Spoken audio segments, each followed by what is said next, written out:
Hello and a very good morning to you all. आज हम बात करते हैं इंडाइजेशन के बारे में। इंडाइजेशन को आम भाषा में बदहजमी या साइंटिफिक लैंग्वेज में डिस्पेप्सिया भी कहा जाता है। अब इसके क्या क्या मेन सिम्टम्स होते हैं, इसके क्या क्या कारण होते हैं और इसकी क्या क्या होम्योपैथिक रेमेडीज हो सकती हैं, वो हम बात करते हैं।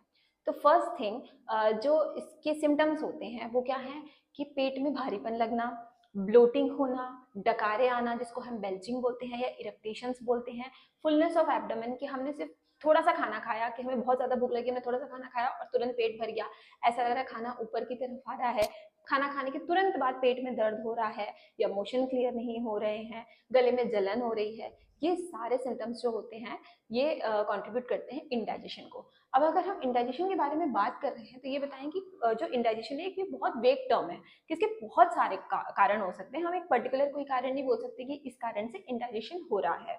तो इसके जो प्रमुख कारण है हम उनके बारे में बात करते हैं। पहला है कि गॉल ब्लैडर में स्टोन या फिर गॉल ब्लैडर में इन्फ्लेमेशन होना, दैट इज कॉलेसिस्टाइटिस के नाम से जाना जाता है, जो कि अगर इन्फ्लेमेशन होता है। और गॉल ब्लैडर क्या है, हमारी पित्त की थैली है। तो अगर पित्त की थैली में पथरी हो गई है या उसमें सूजन आ रही है तो क्या होता है, हमारी बॉडी का जो बाइल होता है वो जाके स्टोर कहाँ पे होता है, वो गॉल ब्लैडर में स्टोर होता है। तो अगर वो अपना फंक्शन प्रॉपर नहीं करेगा तो जो खाना है वो इजी डाइजेस्ट नहीं हो पाएगा। जब इजीली डाइजेस्ट नहीं हो पाएगा तो उसके कारण इंडाइजेशन स्टार्ट होगा। तो फर्स्ट कॉज ये था। सेकेंड है कि हमारा जो पेट है या अनाशय या स्टमक हम जिसको बोलते हैं, वहां पे अगर कोई प्रॉब्लम आ रही है तो सीधी सी बात है कि हमें इंडाइजेशन होगा। अब यहाँ पे या तो गैस्ट्राइटिस हो सकता है कि जो पेट की जो म्यूकस मेम्ब्रेन है, स्टमक की जो म्यूकस मेम्ब्रेन है उसमें इन्फ्लेमेशन आ गया है, या फिर उसमें कोई इरोजन हो गया है जिसने क्या कर लिया है, अल्सर का फॉर्मेशन कर लिया है, या उसमें कोई इन्फेक्शन हो गया है। जो मोस्ट कॉमन कॉज होता है एच पाइलोरी इन्फेक्शन, बहुत ज्यादा इंडियन पॉपुलेशन में पाया जाता है। इन सबके कारण क्या हो सकता है, इंडाइजेशन हो सकता है। और जिसमें कि अगर गैस्ट्राइटिस या गैस्ट्रिक अल्सर है तो जैसे ही व्यक्ति खाना खाएगा वैसे ही उसको पेट में दर्द शुरू हो जाएगा। अगली बात है कि कोई बहुत ज्यादा अल्कोहल कंज्यूम कर रहा है, कोई बहुत ज्यादा स्मोकिंग में इन्वॉल्व है, तो ये सब क्या करते हैं, जो हमारी गैस्ट्रिक की म्यूकस लाइनिंग है उसको डैमेज करते हैं और साथ में इंडाइजेशन कॉज करते हैं। अगला कारण अगर हम बात करें तो that is irritable bowel syndrome. Irritable bowel syndrome में क्या होता है कि ये जो डिसीज है ये हमारी आंतों की, इंटेस्टाइन की डिसीजेस हैं। ठीक है, जब इंटेस्टाइन में इन्फ्लेमेशन हो रहा है तो वहां पे क्या हो रहा है, कोई भी चीज अगर इन्फ्लेमेशन होगा तो वहां पे क्या होगा, उसका जो फंक्शन है वो कम हो जाएगा, या ज्यादा इन्फ्लेमेशन होगा तो उसका जो फंक्शन है वो लॉस हो जाएगा। जब आंतों का हमारा फंक्शन नहीं करेगी हमारी आंतें, तो खाना क्या रहेगा कि जो पेट से उसको आंतों में जाना चाहिए वो प्रॉपरली नहीं जा पाएगा। खाना अगर एक जगह पड़ा रहेगा तो वहां पे अगेन इंडाइजेशन या फ्लैचुलेंस, गैस फॉर्मेशन, ये सब कॉज करेगा। उसके बाद अगली चीज आती है हमारा जो मोस्ट कॉमन आज के जो बहुत यूथ परेशान है, जिससे पहला तो है एच पाइलोरी इन्फेक्शन और दूसरा है स्ट्रेस।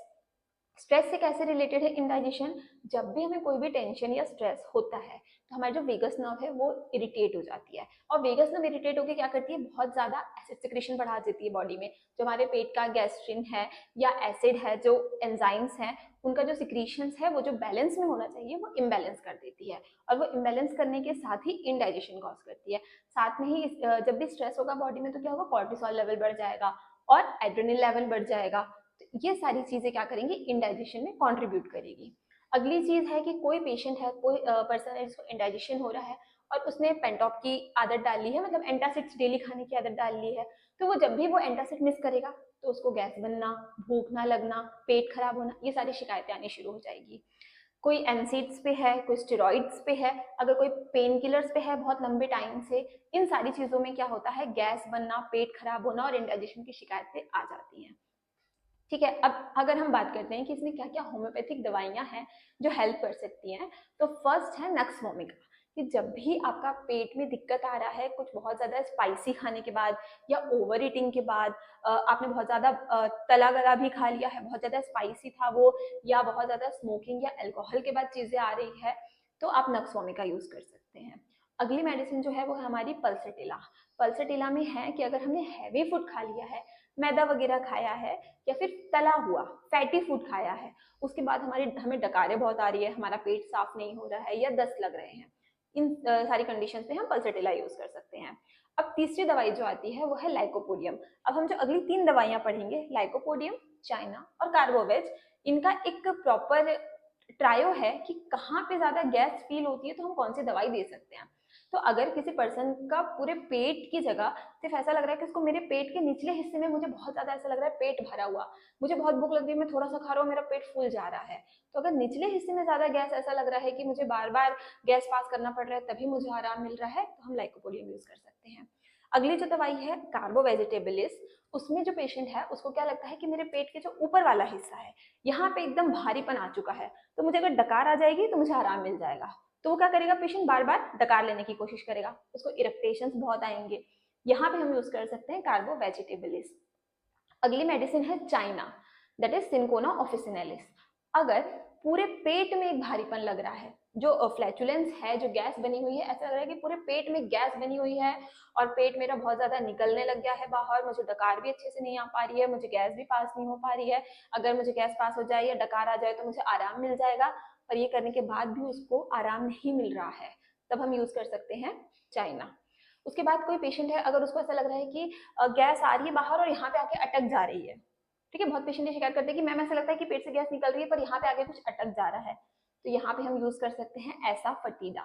उसके बाद अगली दवाई जो है, अगर बहुत ज्यादा कब्जियत है, पेशेंट पानी बहुत पी रहा है फिर भी शरीर में बहुत ज्यादा ड्राइनेस आ रही है, कब्जियत इतनी है कि वो कुछ भी खा ले उसका पेट साफ नहीं होता और उसके कारण गैस बन रही है, तो यहाँ पे हम यूज कर सकते हैं ब्रायोनिया एल्बा। तो ये कुछ होम्योपैथिक दवाइयाँ हैं जो कुछ पर्टिकुलर कंडीशंस में यूज होती हैं, और इनडाइजेशन का सिर्फ मेडिसिन पे डिपेंड हो जाना या रोज एंटासिड्स लेना ये सिर्फ एक तरीका नहीं है, उसका कॉज क्या है, कि कॉज कहीं गॉल ब्लैडर में तो नहीं है, लिवर में तो नहीं है, एच पाइलोरी का इन्फेक्शन तो नहीं है, ये सारी चीज़ों को पता करने के बाद कौन सी होम्योपैथिक दवाई लेनी है ये अपने नियर बाय कंसल्टेंट से ज़रूर सलाह करें, उसके बाद ही कोई भी दवाई लें। Thank you.